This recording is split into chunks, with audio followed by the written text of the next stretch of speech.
ఈరోజు నా అంశం ఏంటి అనంటే, జీవ గ్రంథములో నీ పేరు ఉన్నదా?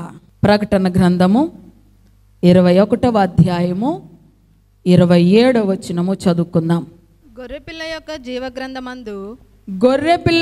జీవగ్రంథమందు వ్రాయబడిన వారే దానిలో ప్రవేశింతురు గాని నిషిద్ధమైనది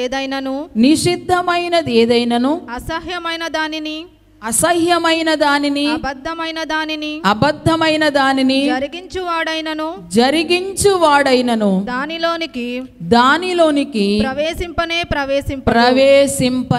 ప్రవేశింపడు. మనము ప్రకటన గ్రంథము 21వ అధ్యాయము 27వ వచనాన్ని మనము చదువుకున్నాం. ఈ ప్రకటన గ్రంథాన్ని వ్రాసినటువంటి గ్రంథకర్త ఎవరు అనంటే, యేసయ్యకు అతి ప్రియమైన శిష్యుడు, ఎప్పుడు యేసయ్య రొమ్మును ఆనుకొని ఉన్నటువంటి శిష్యుడైనటువంటి యోహాను గారు ఈ యొక్క ప్రకటన గ్రంథాన్ని వ్రాశారు. యేసయ్యకు 12 మంది శిష్యులు ఎప్పుడు కూడా ఆయనను వెంబడిస్తూ ఉండేవారు. దేవుడు వారిని అపోస్తులులుగా స్థిరపరిచాడు. అయితే యేసుక్రీస్తు ప్రభువారు చనిపోయి పరలోకానికి వెళ్ళిపోయిన తరువాత శిష్యులు దేవుని యొక్క రాజ్యభారాన్ని భుజాల మీద వేసుకుని ఆయన యొక్క రాజ్య సువార్తను ప్రకటించటం మొదలుపెట్టారు. 12 మంది శిష్యులు కూడా బూదిగంతముల వరకు వెళ్ళి నా సువార్తను ప్రకటించమని దేవుడు ఆజ్ఞాపించాడు గనుక ఆయన ఆజ్ఞ ప్రకారంగా మరి అనేకమైన ప్రదేశాలకు వెళుతూ సువార్త పరిచర్యను జరిగిస్తూ దేవుని రాజ్యాన్ని గురించి ప్రకటిస్తున్నారు. అటువంటి సందర్భంలో ఈ అపోస్తుల ద్వారా చాలా అద్భుతాలు జరుగుతున్నాయి, చాలా ఆశ్చర్య కార్యాలు జరుగుతున్నాయి. యేసయ్య చెప్పారు కదా, నా యందు విశ్వాసం ఉంచిన వారు నాకంటే గొప్ప కార్యములు చేస్తారు అని ఆయన సెలవిచ్చినట్లుగానే యేసయ్య చేసినటువంటి గొప్ప కార్యముల కంటే మరెన్నో గొప్ప అద్భుతమైన కార్యములు శిష్యుల ద్వారా లేక అపోస్తుల ద్వారా జరుగుతూ వస్తూ ఉన్నాయి. వీళ్ళు దేవుని వాక్యము ప్రకటిస్తూ ఉంటుంటే అనేకులు ఆ వాక్యము చేత కదిలించబడుతున్నారు. పేతురు గారు ఒక రోజున నిలవబడి వాక్యము ప్రకటిస్తే ఆ వాక్యానికి ఒక్క రోజునే 3000 మంది రక్షించబడ్డారు. మరొక చోట మరొక ప్రసంగం చేస్తే ఆ ప్రసంగానికి 5000 మంది రక్షించబడ్డారు. వీళ్ళు ప్రకటిస్తూ ఉంటుంటే అందరూ వీళ్ళని చూసి ఆశ్చర్యపోతున్నారు. వీరు విద్య లేని పామరులు కదా, వీరు జాలరులు కదా, వీరికి ఇంత పాండిత్యం ఎక్కడి నుంచి వచ్చింది, ఇంత జ్ఞానం వీళ్ళకి ఎక్కడి నుంచి వచ్చింది అని వారిని చూచి అనేకులు ఆశ్చర్యపడుతూ ఉన్నారు. దేవునికి మహిమ కలుగునుగాక. అయితే శిష్యులు అలాగా అద్భుత కార్యాలు ఆశ్చర్య కార్యాలు జరిగిస్తూ దేవుని రాజ్య సువార్తను ప్రకటిస్తూ ఉన్నప్పుడు నచ్చనటువంటి వారు ఉంటారు కదా, ఖచ్చితంగా అప్పుడు ఉంటారు, ఇప్పుడు ఉంటారు, ఎప్పుడు ఉంటారు. వారు ఈ శిష్యుల మీద గురి పెట్టారు. యేసయ్య అనుకున్నాము ఆయనని చంపేస్తే మరి ఇప్పుడు ఆయన కంటే ఎక్కువ మంది బయలుదేరారు, వీళ్ళను కూడా బ్రతకనివ్వకూడదు అని అనుకుని శిష్యులందరినీ చంపడం ప్రారంభించారు. యేసయ్య శిష్యులందరూ కూడా హతసాక్షులయ్యారు. దేవుని కొరకు హతసాక్షులయ్యారు. వాళ్ళు ఏ తప్పు చేయలేదు, ఏ పాపము చేయలేదు, ఏ పొరపాటు చేయలేదు. కానీ అనేకమైన నిందలు అన్యాయంగా వారి మీద మోపబడి వారు మరణానికి అప్పగించబడ్డారు. కొంతమందిని ఖడ్గమిచ్చి పొడిచారు, కొంతమందిని నిలువునా నిలవబెట్టి శిరస్సు ఛేదించారు, కొంతమందిని తలకిందులుగా సిలువేసి చంపారు. ఇలా రకరకాలుగా శిష్యులందరినీ చంపడం ప్రారంభించారు. అదే క్రమంలో యేసయ్యకు ఎంతో ప్రియమైన శిష్యుడైన యోహానును కూడా చంప ప్రయత్నించారు. అయితే దేవుని కృప, దేవుని యొక్క ప్రణాళిక యోహాను గారి పట్ల ప్రత్యేకంగా ఉంది. ఎందుకంటే ఆయన ద్వారా భవిష్యత్తులో జరగబోయే సంగతులు వెల్లడి చేయబడాలి అనేటువంటి ఒక ప్రణాళిక దేవుడు కలిగి ఉన్నాడు గనుక ఆయనను ఎన్ని విధాలుగా ప్రయత్నం చేసినా యోహానుని చంపలేకపోయారంట. సలసల కాగే నూనెలో వేసేశారంట. మామూలు కొంచెం వేడి కాదు, సలసల మరిగిపోతున్నటువంటి నూనెలో యోహాను గారిని వేసేశారంట. అయినా సరే ఆయనకి ఏమీ అవ్వల, కనీసం శరీరం కూడా కాలలేదంట. విషం పట్టించారంట చంపాలని, విషము కూడా ఆయనకి ఏ హాని చేయలేదు. ఇంకా చాలా రకాలుగా ప్రయత్నం చేస్తూ ఉన్నా సరే ఈయన చనిపోవడం లేదు. ఇక వీళ్ళు అనుకున్నారు ఈయనను మనము చంపడము అసాధ్యం కనుక ఏం చేద్దామంటే ఈ యొక్క యోహానును తీసుకుని వెళ్ళి పద్మాసు అనేటువంటి ఒక ద్వీపంలో వదిలేద్దాం అని అనుకున్నారు.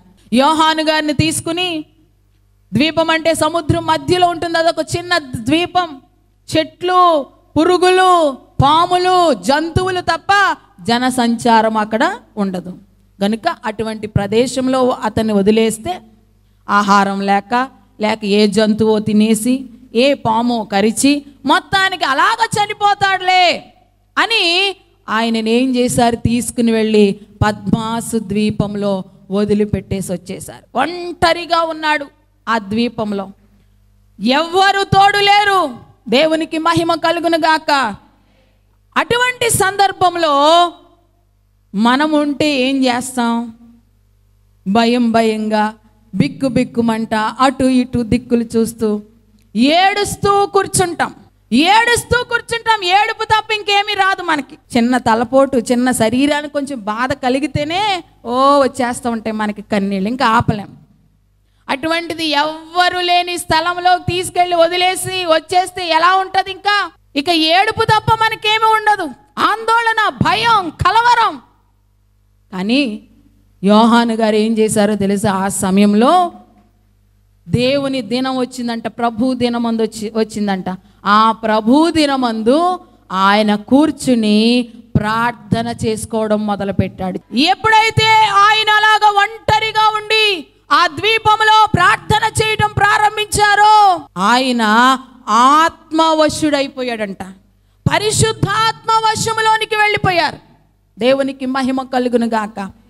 పరిశుద్ధాత్మ వశములోనికి వెళ్ళిపోయి ఆయన బాడీ అక్కడే ఉందేమో కానీ ఆయన ఆత్మ మాత్రం ఎక్కడికి వెళ్ళిపోయిందో తెలుసా?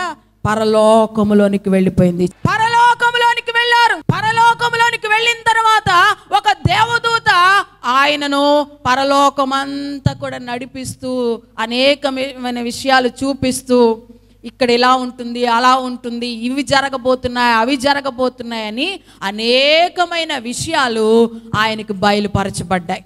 దేవునికి మహిమ కలుగును గాక.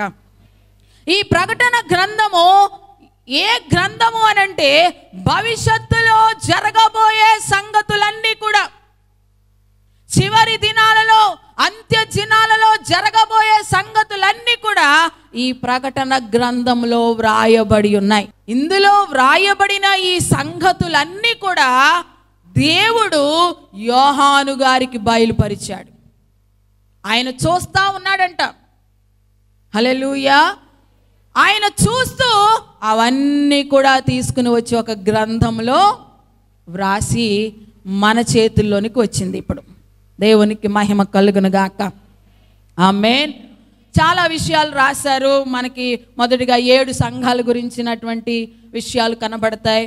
తర్వాత మరి 7 పాత్రల గురించి, 7 బోరల గురించి, ఇక అనేకమైన విషయాలు మరి ఈ యొక్క ప్రకటన గ్రంథంలో యోహాను గారు బయలుపరచబడి దేవుని ఆత్మచేత రాసినట్టుగా మనకి ఇక్కడ కనబడుతుంది.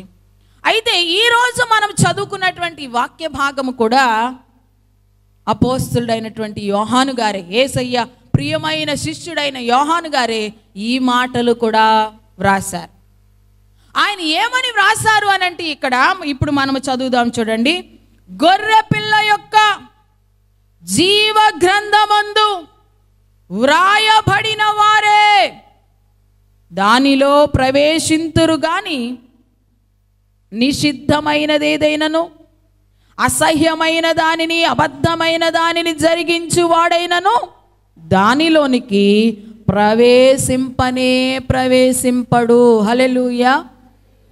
గొర్రెపిల్ల యొక్క జీవ గ్రంథం, పరలోకమందు ఒక గ్రంథం ఉంది. ఆ గ్రంథము పేరు ఏంటంటే జీవ గ్రంథం. ఆ జీవ గ్రంథములో వ్రాయబడిన వారే, అంటే ఎవని పేరు అయితే ఆ జీవ గ్రంథములో ఉందో వారే దానిలో ప్రవేశిస్తారు. దానిలో అంటే దేనిలో? దేవుని వాక్యం ఇక్కడ చాలా స్పష్టంగా తెలియజేస్తా ఉంది. గొర్రెపిల్ల అంటే యేసుక్రీస్తు ప్రభు వారి యొక్క ఆ జీవ గ్రంథములో పేరు వ్రాయబడిన వారే దానిలో ప్రవేశిస్తారని ఇక్కడ యోహాను గారు తెలియపరుస్తున్నారు. దానిలో అంటే ఏంటి? ఏం చూసారు అంతకుముందు ఆయన? ఏం చూసి ఆయన ఈ మాట అంటున్నారు అని మనం ఒక్కసారి అధ్యాయం ప్రారంభంలోనికి వెళితే, అధ్యాయం ప్రారంభంలో యోహాను గారు చూసినటువంటి మొదటి విషయం ఏంటంటే, చూడండి మొదటి వచనం. అంతట నేను క్రొత్త ఆకాశమును కొత్త భూమిని చూచితిని. హల్లెలూయా. ఏం చూసారంట ఆయన? కొత్త ఆకాశం, క్రొత్త భూమిని చూసారంట. రెండవ వచనం కూడా చదవండి. మొదటి ఆకాశమును మొదటి భూమియును గతించిపోయెను, సముద్రమును ఇక లేదు. ఆ మొదటి వచనంలో ఏం సెలవిస్తున్నారంటే, ఏం చూసారంటే ఆయన? ఒక కొత్త ఆకాశము క్రొత్త భూమిని చూసారంట. మనము ఇప్పుడు చూస్తున్నటువంటి ఈ భూమి, మనము ఇప్పుడు నివాసం ఉంటున్నటువంటి ఈ భూమి, మన పైన ఇప్పుడు మనకి కనబడుతున్నటువంటి ఆకాశము ఒకానొక దినమున లయమైపోతాయి. ఇవన్నీ కూడా గతించిపోతాయి. చూడండి మత్తయి సువార్త 24వ అధ్యాయం 29వ వచనం. ఆ దినమున శ్రమ ముగిసిన వెంటనే చీకటి సూర్యుని కమ్మును చంద్రుడు కాంతిని ఇయ్యడు ఆకాశము నుండి నక్షత్రములు రాలును ఆకాశమందలి శక్తులు కదలింపబడును. హల్లెలూయా. చూడండి, చీకటి సూర్యుని కమ్ముతుందంట. ఈ భూమి, ఈ ఆకాశాలు గతించే ముందుగా సూర్యుడిని చీకటి కమ్ముతుందంట. నక్షత్రాలన్నీ రాలిపోతాయంట. సూర్య చంద్రులిక కాంతినివ్వరు. చూడండి, ఆకాశము నుండి నక్షత్రములు రాలును, ఆకాశమందలి శక్తులు ఏమవుతాయంట? కదిలించబడతాయంట. ఇప్పుడు మనకి ఉపయోగపడుతున్న ఇవన్నీ కూడా ఒకానొక దినమున లయమైపోతున్నాయి. ఇవి శాశ్వతము కాదు. దేవుడు వీటన్నిటినీ కూడా లయము చేసి కొత్త ఆకాశము కొత్త భూమిని కలుగు చేస్తాడు. దేవునికి మహిమ కలుగును గాక. సరే, ఇప్పుడు రెండవదిగా ఆయన ఏం చూస్తున్నాడు? రెండవ వచనం చదవండి. నేను నూతనమైన యెరూషలేము అను ఆ పరిశుద్ధ పట్టణము తన భర్త కొరకు అలంకరింపబడిన పెండ్లి కుమార్తె వలె సిద్ధపడి పరలోకమందున్న దేవుని యొద్ద నుండి దిగి వచ్చుట చూచితిని. రెండవదిగా ఆయన ఏమి చూస్తున్నారో తెలుసా? నూతనమైన యెరూషలేము అను పరిశుద్ధ పట్టణాన్ని చూస్తున్నారు. ఒక పరిశుద్ధమైన పట్టణాన్ని యోహాను చూస్తూ ఉన్నాడు. ఆ పట్టణం ఎలా ఉందంట?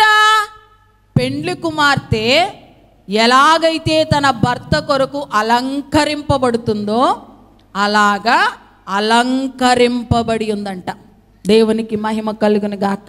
పెండ్లి కుమార్తెను ఎలా అలంకరిస్తారు? పెండ్లి రోజుని చాలా ప్రత్యేకంగా అలంకరిస్తారు. ప్రతిరోజు ఉండదు కదా అలంకరణ. పెండ్లి అనేసరికినే ఆ పెండ్లి కుమార్తెని చాలా ప్రత్యేకమైన శ్రద్ధ తీసుకుని చాలా చక్కగా అందంగా సిద్ధము చేసి తయారు చేసి పెండ్లి కుమారుని వద్దకు తీసుకుని వస్తారు. ఎవరైనా ఒకవేళ సింపుల్గా మామూలుగా చీర కట్టేసుకుని జడేసుకుని వచ్చి కూర్చున్నారనుకోండి, వారిని పెండ్లి కుమార్తె అని అనుకుంటామా? పెండ్లి కుమార్తె అంటేనే ప్రత్యేకం. అయితే ఈ యెరూషలేము పట్టణము కూడా అలా ఒక విశేషమైన రీతిలో అలంకరింపబడి ఉన్నదంట. ఆ పరిశుద్ధమైన పట్టణము పెండ్లి కుమార్తె వలె అలంకరింపబడి ఎక్కడి నుంచి దిగి వస్తుందంట? దేవుని యొద్ద నుండి దిగి వచ్చుట చూస్తున్నాడంట. ఆయన పరలోకంలో ఆయన చూస్తున్నాడు ఒక దర్శనము. ఆయన చూస్తున్న సన్నివేశం ఏంటంటే ఆ పట్టణము అలంకరణతో నిండి పైనుంచి దిగి వస్తుందంట. అయితే మనము ఇక్కడ 3-4 వచనాలకు వచ్చేసరికి ఈ పరిశుద్ధ పట్టణములోనంట దేవుడు తన ప్రజలతో కూడా నివసిస్తాడంట. ఈ పరిశుద్ధ పట్టణంలో దేవుడు ఏం చేస్తాడంట? తన ప్రజలతో పాటు నివాసం ఉంటాడంట. దేవునికి మహిమ కలుగును గాక. ఇంకా అక్కడ రాయబడి ఉంది కదా, అక్కడ ఏడ్పును వేదన మరణము ఉండదంట. దేవునికి మహిమ కలుగును గాక. 4వ వచనంలో మనకు ఉంటుంది కదా, ఆయన వారి కన్నుల ప్రతి బాష్ప బిందువును తుడిచివేయును, మరణము ఇక ఉండదు, దుఃఖమైనను ఏడ్పైనను వేదనైనను ఇక ఉండదు. దేవునికి మహిమ కలుగును గాక. ఆ పరిశుద్ధ పట్టణములో దేవుడు తన ప్రజలతో నివాసం ఉంటాడు. అక్కడ ఏడ్పు ఉండదు, మరణం ఉండదు, ఆకలి ఉండదు, దప్పిక ఉండదు, అసలు కన్నీరే అక్కడ ఉండదు. అయితే ఆ పరిశుద్ధ పట్టణము పరలోకములో నుండి లేక దేవుని యొద్ద నుండి దిగి వచ్చుట ఎవరు చూశారు? యోహాను గారు చూశారు. ఆ పరిశుద్ధ పట్టణాన్ని ఎలా వర్ణించారు? అసలే ఆ పరిశుద్ధ పట్టణం అంటే అది ఏంటంటే పరలోక రాజ్యం. హల్లెలూయా. పరలోక పట్టణం, దాన్ని నూతన యెరూషలేముగా చెప్తా ఉంటారు. నూతన యెరూషలేము అంటే పరలోక పట్టణం. ఆ పట్టణం అసలు పరలోకం ఎలా ఉంటుంది? మనం అనుకుంటాం కదా, పరలోకం వెళ్ళాలి వెళ్ళాలి వెళ్ళాలి అనుకుంటాం. ఆ పరలోకం ఎలా ఉంటుంది అని మనం ఒక్కసారి ఈ అధ్యాయంలోనే మనము క్రిందికి వెళితే చూడండి, 10వ వచనం కానించి మనకి కనిపిస్తుంది. ఆత్మవశుడనై ఉన్న నన్ను ఎత్తైన ఒక పర్వతము మీదకి కొనిపోయి యెరూషలేము అను పరిశుద్ధ పట్టణము దేవుని మహిమ గలదై పరలోకమందున్న దేవుని యొద్ద నుండి దిగి వచ్చుట నాకు చూపెను. దాని అందలి వెలుగు దగదగా మెరియు సూర్యకాంతము వంటి అమూల్య రత్నమును పోలి ఉన్నదంట. ఇప్పుడు వర్ణిస్తున్నారు ఆ పట్టణం ఎలా ఉంది, ఆ పరలోక పట్టణం ఎలా ఉంది అనే విషయము తెలియజేస్తూ ఆ పరలోక పట్టణం అంట వెలుగు వలె దగదగా మెరిసిపోతుందంట. హల్లెలూయా. పరలోకం గురించి ఒక్కసారి మనం ఊహించుకుందాం, ఒక్కసారి మన ఊహల్లోనికి తెచ్చుకుందాం పరలోక రాజ్యం ఎలా ఉంటుంది అనేది. పరలోక రాజ్యము ఆ పట్టణం అంట వెలుగుతో దగదగా మెరిసిపోతుందంట. అసలు ఇంకా ఆ వెలుగును ఎవ్వరు చూడలేరన్నమాట. అంత దగదగా మెరిసిపోయేటువంటి ఆ వెలుగుతో ఆ పట్టణము నింపబడి ఉందంట. ఇంకా చదవండి. ఆ పట్టణమునకు ఎత్తైన గొప్ప ప్రాకారమును 12 గుమ్మములను ఉండెను. ఆ గుమ్మముల యొద్ద 12 దేవదూతలుండిరి. ఇశ్రాయేలీయుల 12 గోత్రముల నామములు ఆ గుమ్మముల మీద వ్రాయబడి ఉన్నవి. దేవునికి మహిమ కలుగును గాక. ఆ పరిశుద్ధ పట్టణానికి చుట్టూ కూడా ఏముందంట? గొప్ప ప్రాకారం ఉందంట. ఒక గొప్ప గోడ. ప్రాకారం అంటే ఏంటి? ఒక గోడ ఉంది. హల్లెలూయా. ఆ గోడ లేక ఆ ప్రాకారానికి ఎన్ని గుమ్మములు ఉన్నాయంట? 12 గుమ్మాలు ఉన్నాయి. దేవునికి మహిమ కలుగును గాక. ఆ 12 గుమ్మముల మీద ఎవరి పేర్లు ఉన్నాయని మనము చదివాము? ఇశ్రాయేలీయుల యొక్క 12 గోత్రముల పేర్లు ఉన్నాయి. దేవునికి మహిమ కలుగును గాక. 12 గుమ్మాలు ఉన్నాయి. ఆ గుమ్మముల మీద గోత్రములు, ఇశ్రాయేలు 12 గోత్రాలు కదా, ఆ గోత్రముల యొక్క పేర్లు ఆ గుమ్మముల మీద, అంటే ఒక్కొక్క గుమ్మం ఒక్కొక్క గోత్రానికి చెందింది అన్నట్టుగా దాని పేరు వ్రాయబడి ఉంది. ఇంకా మనము చూద్దాం. చూడండి, తూర్పు వైపున 3 గుమ్మములు, ఉత్తరము వైపున 3 గుమ్మములు, దక్షిణ వైపున 3 గుమ్మములు, పశ్చిమ వైపున 3 గుమ్మములు ఉన్నవి. హల్లెలూయా. ఈ గుమ్మాలు 12 ఉన్నాయి కదా. ఈ 12 గుమ్మాలు కూడా 4 దిక్కులా ఉన్నాయి. తూర్పు వైపున ఎన్ని గుమ్మాలు ఉన్నాయంట? 3 గుమ్మాలు ఉన్నాయి. పడమర 3, ఉత్తరం 3, దక్షిణం 3, అంటే మొత్తం 4 3 12 గుమ్మాలు నలుదిక్కులా కూడా ఉన్నాయి ఆ పట్టణానికి. దేవునికి మహిమ కలుగును గాక. ఇంకా మనము చదువుదాం. ఆ పట్టణము ప్రాకారము 12 పునాదులు గలదంట. ఆ పట్టణము ప్రాకారానికి ఎన్ని పునాదులు ఉన్నాయంట? 12 పునాదులు ఉన్నాయంట. దేవునికి మహిమ కలుగును గాక. చదవండి ఇప్పుడు. ఆ పునాదుల పైన గొర్రెపిల్ల యొక్క 12 అపోస్తుల 12 పేర్లు కనబడుచున్నాయంట. పునాదులు 12 ఉంటే ఆ పునాదులు 12 మీద ఎవరి పేర్లు ఉన్నాయంట? 12 మంది అపోస్తుల పేర్లు ఆ పునాదుల మీద వ్రాయబడి ఉన్నాయి. ఇంకా ఆ పట్టణపు దాని గుమ్మములను ప్రాకారమును కొలుచుటకై నాతో మాటలాడు వాని యొద్ద బంగారు కొలకర్ర ఉండెను. కొలవడానికి ఒక కర్ర లాంటిది, కొలిచే ఒక కర్ర. యోహానికి ఎవరైతే ఆ విషయాలన్నీ చూపిస్తున్నారో ఆ దేవదూత దగ్గర ఒక కొలిచే కర్ర ఉందంట, కొలకర్ర. ఆ పట్టణము చౌకమైనది, దాని పొడుగు దాని వెడల్పుతో సమానము. అతడు ఆ కొలకర్రతో పట్టణమును కొలవగా దాని కొలత 750 కోసులైనది. దాని పొడుగును ఎత్తును వెడల్పును సమముగా ఉన్నది. దేవునికి మహిమ కలుగును గాక. ఆ కర్రతో కొలిస్తే ఎలా ఉందంటే ఆ పట్టణము యొక్క పొడుగు, ఆ పట్టణము యొక్క వెడల్పు, ఆ పట్టణము యొక్క ఎత్తు సమానంగా ఉందంట. దేవునికి మహిమ కలుగును గాక. మనం చదువుకున్నాం కదా, దాని పొడుగు దాని వెడల్పుతో సమానం. మనకి షేప్స్ కొన్ని ఉంటాయి. 4 సైడ్లు కూడా ఈక్వల్గా ఉన్న ఆ షేప్ని ఏమంటారు? స్క్వేర్ అంటారు. పరలోక పట్టణము కూడా అలాగే 4 సైడ్స్ కూడా ఈక్వల్గా ఉన్న ఒక స్క్వేర్ ఆకారంలో ఉంది. ఇక్కడ చౌచకమైనది అని చదివాం కదా. ఆ మాటకు అర్థం ఏంటంటే స్క్వేర్ ఆకారం అని అర్థం. అది ఏం చదవం? ఆ పట్టణము చౌకమైనది. దేవునికి మహిమ కలుగును గాక. హల్లెలూయా. దాని యొక్క అర్థం ఏంటంటే స్క్వేర్ అన్నమాట. స్క్వేర్ ఆకారంలో, స్క్వేర్కి పొడుగు, వెడల్పు, హైట్ అన్నీ కూడా సమానంగా ఉంటాయి. అలా ఉంటుందంట స్క్వేర్ ఆకారంలో ఆ యొక్క పరలోక పట్టణం. ఆ పరిశుద్ధమైన పట్టణము ఒక స్క్వేర్ ఆకారంలో ఉంటుంది. ఊహించుకోండి.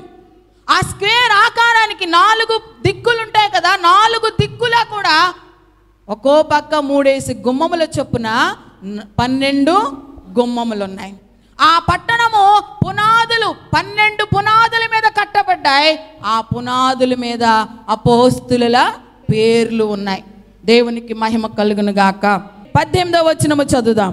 ఆ పట్టణము ప్రాకారము సూర్యకాంతములతో కట్టబడెను. పట్టణము స్వచ్ఛమగు స్ఫటికముతో సమానమైన శుద్ధ సువర్ణముగా ఉన్నది. హల్లెలూయా. ఆ పట్టణం అంతా కూడా ఎలాగుందంటే స్వచ్ఛమగు స్ఫటికముతో సమానమైన శుద్ధ సువర్ణంగా ఉంది. ఎలా ఉందంటే శుద్ధ సువర్ణం అంటే ప్యూర్ గోల్డ్ అనమాట. ఇంకా దానిలో కల్తీ లేదు. ఇంకా మేలిమి బంగారం అంటారు కదా, స్వచ్ఛమైన బంగారం. ఆ బంగారముతో ఆ పట్టణమంతా కూడా నిండి ఉందంట. ఇంకా బంగారములో ఉన్న ప్రత్యేకత ఏంటంటే అక్కడ స్ఫటికము వలె అని ఉన్నది కదా, స్వచ్ఛమైన స్ఫటికము. అదేంటంటే ఎలా ఉంటుందంటే ట్రాన్స్పరెంట్గా ఆ బంగారం. ఇప్పుడు మనం పెట్టుకునే బంగారం ఉంటుంది, దాన్ని ఒక ముద్ద కింద మనం చేసి మనం అటు సైడ్ చూడాలి అంటే ఈ బంగారంలోని అవతల పక్క కనబడదు. మనం వేసుకునే బంగారం అంతా కూడా కల్తీ బంగారం అన్నమాట. హల్లెలూయా.